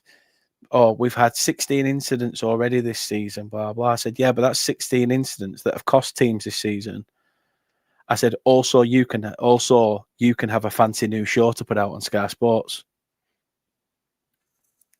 I said, I'm sorry. I said, I don't mean to be an arse. I said, but you are essentially killing off football. It feels like VAR has been brought in to suit a narrative, to fit in more screen time, so that it builds the profile of football because it's something to talk about. So yeah, I didn't half try and brand him with an iron poker a little bit, but yeah, to go back to what you originally said, the Boxing Day fixtures for me have just been a British staple that always seem to happen whether you're home or away. I used to quite like the Boxing Day fixtures. Liam says there, what do you mean no football on Boxing Day? Because we should point out that this is for the Premier League. Yes. Because those of us in the minnows divisions, we've got...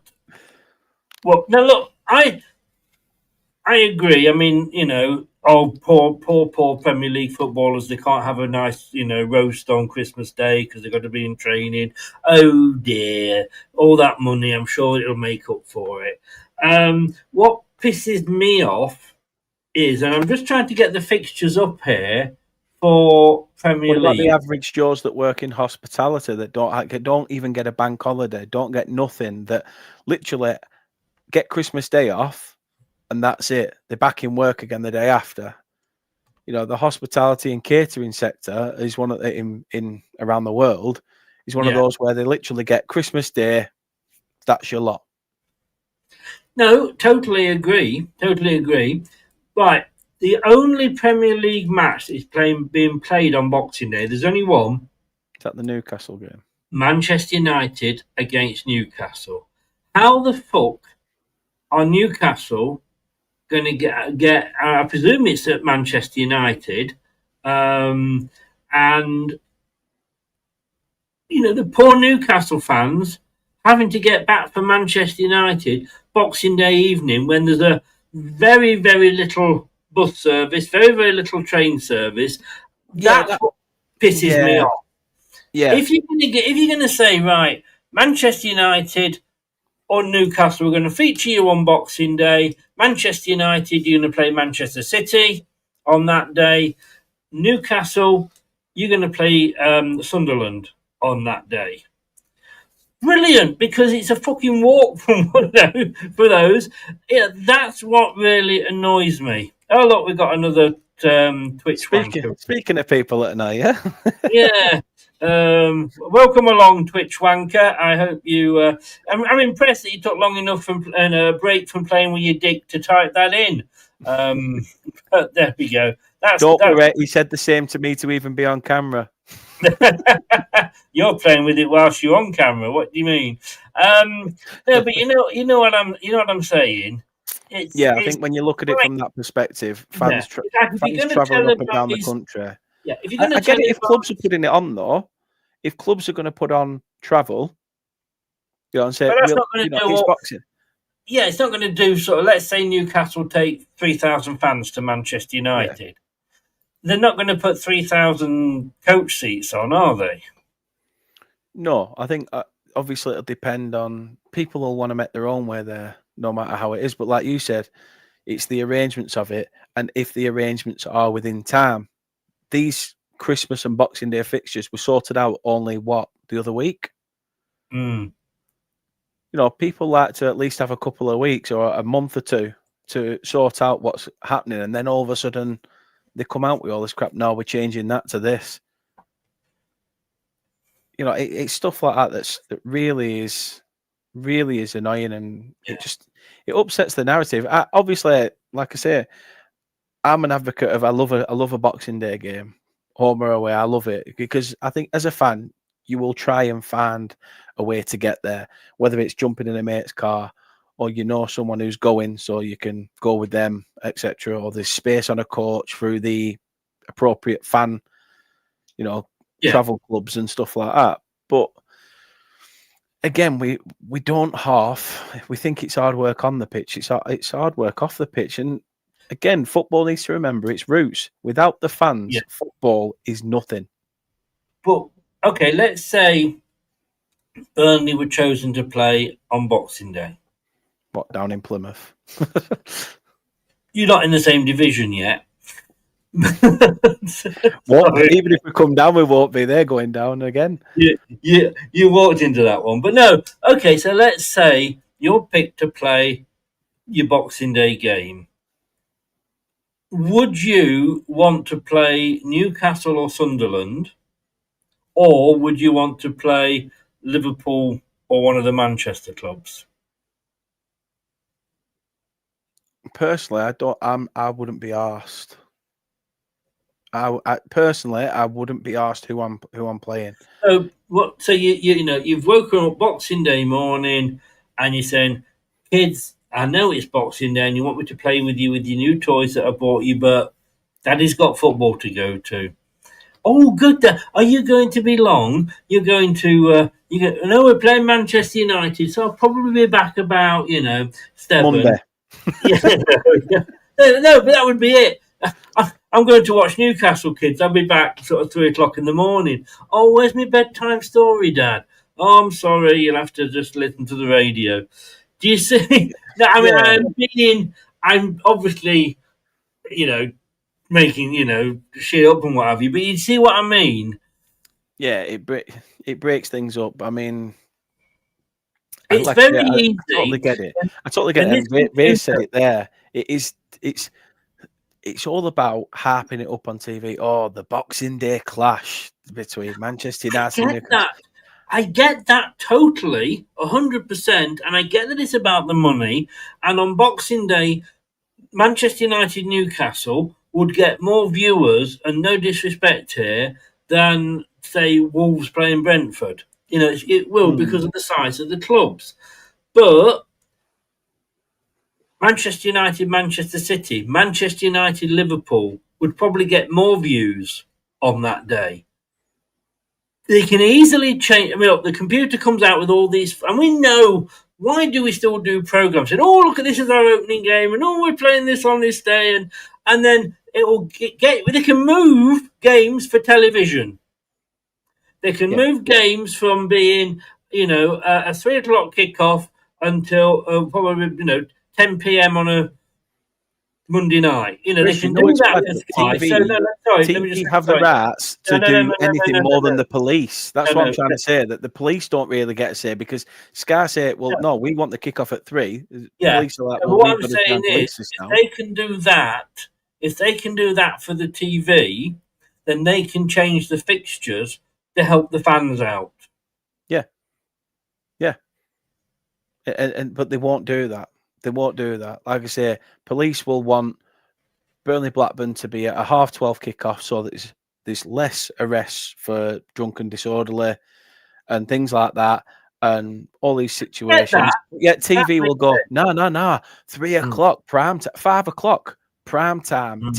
Everyone's, the atmosphere. Everyone's been down the pub all day.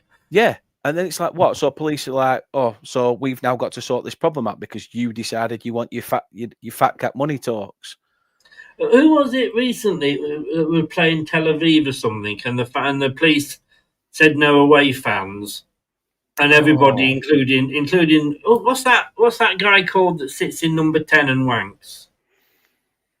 Oh, Keir Starmer, that's it. Oh yeah, and he came out and was saying, no. Let's narrow it down, Chris, because there's been a few wankers in that building. So well, let's be honest with you, probably 100% of people in that building have been wankers. And they're more mismatched than my B&M fucking wallpaper. I tell you what, Boris wouldn't have had his apartment, but with that, there's not enough gold in it. No, but you know what I'm saying? And he sat there going, wanting me a man of the people, going, well, we shouldn't, we've got to allow the opposition fans in. No, and I don't know how it went because I didn't follow it, but the police were worried about riots, and surely that overrules anything else.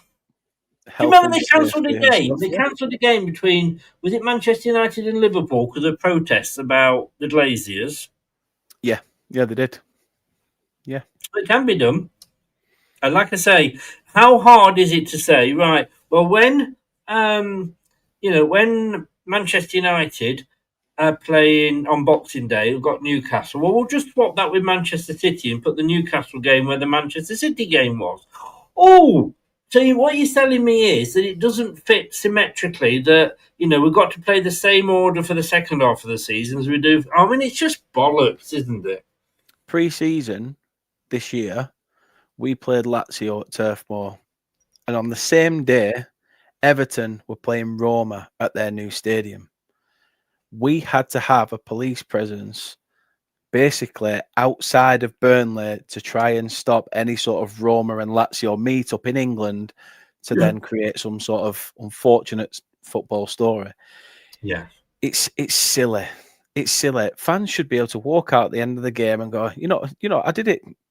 I've done it a few times against Lower. When we got knocked out of the cup against Lincoln, before I even walked out, I was fuming and pissed off, right? But fair enough, they went on a cup run. But I went over and I shook the fan, the fans' hand, and I said, "Go and write your name. Go and do something. Go on this magical run. You deserve that because we were." Oh, so you were encouraging graffiti, were you? No. I know what you mean. Carry on. But yeah, but you want that. You want that sort of camaraderie. You want to, the cricket club at the Turf, home fans and away fans together chatting. You are going to get the odd idiot. I'm sorry, but that's just football. And there's always one that slips through the net. Luckily, I've still been allowed in at Turf Moor. But it's, it's surprised me for many years. Yeah, well, there is worse than me, trust me. Yeah, I can imagine. Well, again, though, why is it just for the Premier League? And why is it not for everybody else? Why not make it? I know what you're saying about it being tradition and what have you, Yeah, I think for me, that's what it is. It's like I've grown up around that. But if it was a case of that there was the odd game wasn't on Boxing Day or, traditionally, I had sex 4 days a week. Not so much now. But things change. Boxing Day was your day off. No, Boxing Day I had something else because it was Christmas. And it wasn't just the turkey that was gobbling. Anyway, you bring the worst out in me, young Daniel. No, that's a lie. That's a lie. Yeah. I inherited this shit from my online father. But look, I know what you're saying, it's tradition. I get that. But is there a time when we've got to say, look, traditionally we've got to move on? because instead of it being Boxing Day, Football has. well, it has, hasn't it? Yeah. Traditional stadiums have gone. Traditionally, we used to just everybody used to stand up. Traditionally, we had a lot of tragedies at football because of different things. We do move on. Football does move on. Rules change, grounds change. Everything. Why don't we just say, well, instead of it being Boxing Day, let's have it on the 27th of December, because transport would be a little bit better. It's only Yeah. one day afterwards. They always used to say, didn't they? Like, oh, we can't open shops on Sunday. You've got 6 days if you want to go shopping. Why would you want to go shopping on Sunday when you've got a nice, warm, welcoming, hard wooden pew down your local church to sing miserable fucking songs for 2 hours, and the only joy being a little swig of sherry. I mean, Or Ribena if they're a tart arse. yes. But no, I mean, to me, but that obviously now you're surprised if a shop isn't open on Sunday.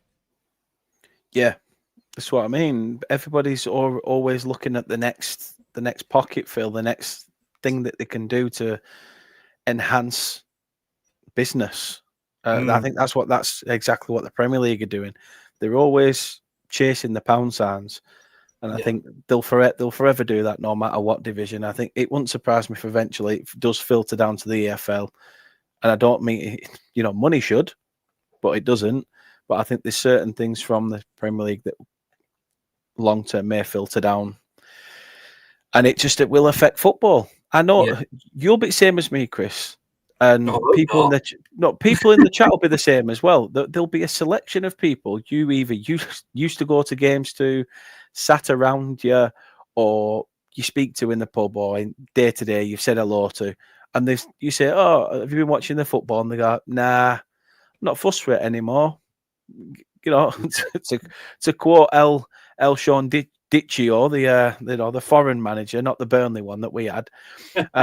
His game's gone to some people, and they don't like the way the world has gone these days.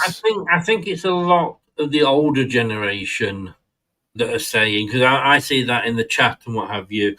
Oh, football's not. I mean, I absolutely love watching ITV4 for the big match revisited. And I see some of those players, and obviously I'm going to mention a Leicester one because that's the way I go, with Keith Weller. It probably should have been capped a lot more by England. Had he not been playing for Leicester, he probably would have done. The things he did on that pitch, well, I say pitch, let me rephrase that. The things he did on that mud bath was absolutely unbelievable. It was a contact sport. People did fouls, and the referee says, "Get up and get on with it." And I love that. And I can turn around and say football's boring compared to that now, and I blame Pep for that. I think Pep's definitely got a huge part to play, but I also think people like the FA, FIFA, UEFA, they might all have their own perceptions of how they do things, but they all essentially piss in the same pot in terms of they're trying to let's change this to see if it'll go the same plant pot. Well, yes. I got rid of that a long time ago. Probably killed it off.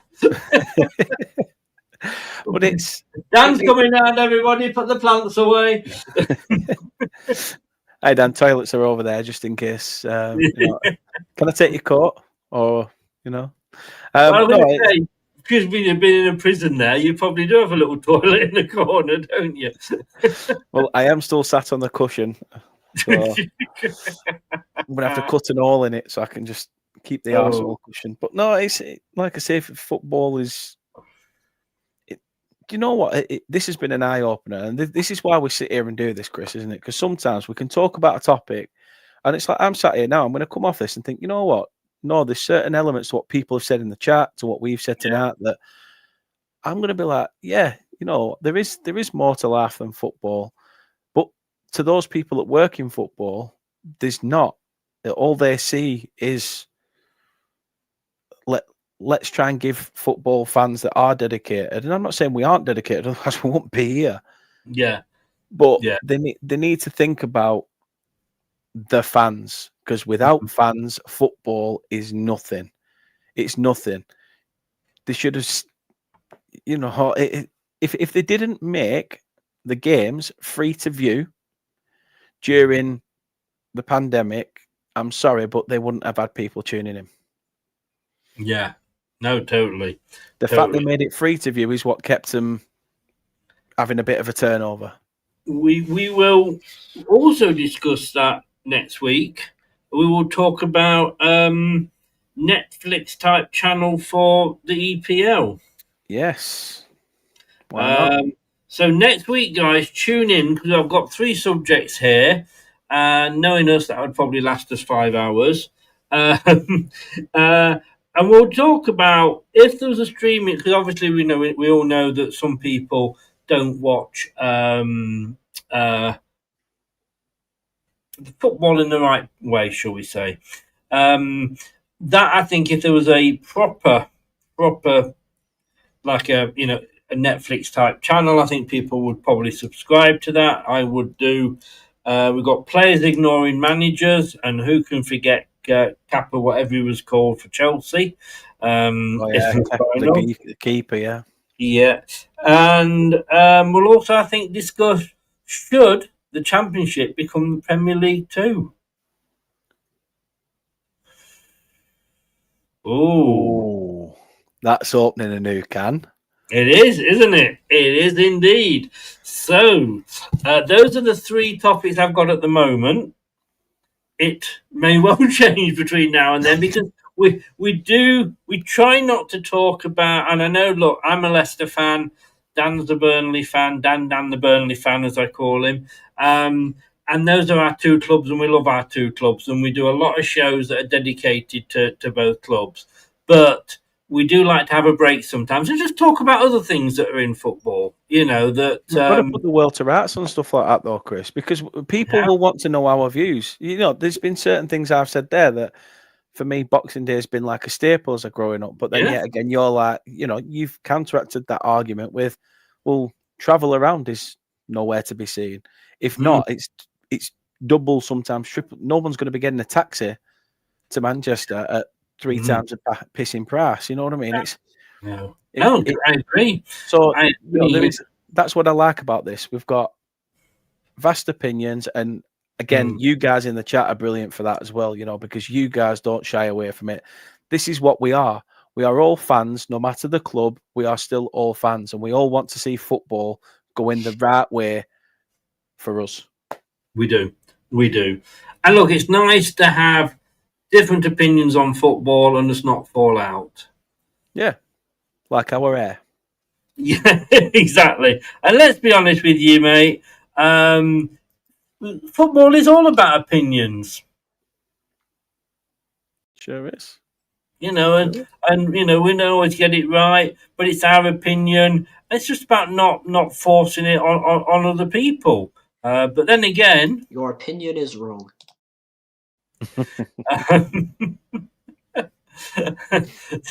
On that note, do subscribe to both channels. Look, if you are a Leicester fan, get over and check out at Turf Moorhouse TV. Subscribe, because at the end of the day, we do other things as well, as you've seen here, apart from just our own team's talk. And if you're a Burnley fan, look, you owe me. I lived in Burnley for 25 years. At least that deserves a subscribe, doesn't it? People have got less for murder. But no, if you're a Burnley fan, come and subscribe to OTID TV and vice versa. Whichever channel you're watching via, smash that like button. Do it now. Dan, as always, sir, it's been a pleasure to stay up late with you. And a privilege, Chris. I appreciate you having me on to do this show with you. Like I say, it's an enjoyable experience, putting the world to rights, and the fact that we both live in 2 separate places, we click. It's If there was a bar here, we'd sit there through the night and drink it dry. Wouldn't we just? Indeed. Mate, I appreciate it. You take care. Give my very, very best to Kate and the children as well. Your best is better than mine. I'll try my best. To be honest with you, I wasn't any doubt about that because she's always said to me mine was better. Yeah. Give her my best. Give her my best. And to the kids as well. Next week, we'll be back here Tuesday, either at 9 or 10, depending whether Dan can be asked to go and play football or not. Looking at my waistline, you'd think, nah, mate, pick up the darts. Right, cheers to you as well. Like, subscribe, share, do all that shit. And we'll be back. Well, I'll be back. Have you got anything coming up? Apart from the obvious. I think I'm just going to do a bit of a chinwag with some Burnley fans this weekend, or this, in the next couple of days. Just chat all things of how they feel this half of the season of 2025 so far has gone. Other than that, the week after, probably match previews and potential watch along of the Burnley Chelsea game, just because I like to put myself through more misery. We've got Stoke, and I've got to say, of course, it is the excitement of a international week. Are you at Stoke as well? Sorry, are you at Stoke as well? Yes, I believe we are. So that's going to be the first test for Marty. Can he do it on a night in Stoke? It is indeed, mate. Thanks very much. Thanks to everybody in the chat. Take care. Don't forget, also listen to the podcast if that is how you choose. Why you'd want to listen when you can see these two beautiful hunks, I don't know. Whatever. Thanks very much, mate. Take care, and we'll see you all soon. Take care. Thanks for watching. These videos are tremendous. You better like them too, or I'll be back. This podcast is proud to be part of the TalkSport Fan Network. TalkSport. Powered by fans. That will conclude this evening's entertainment.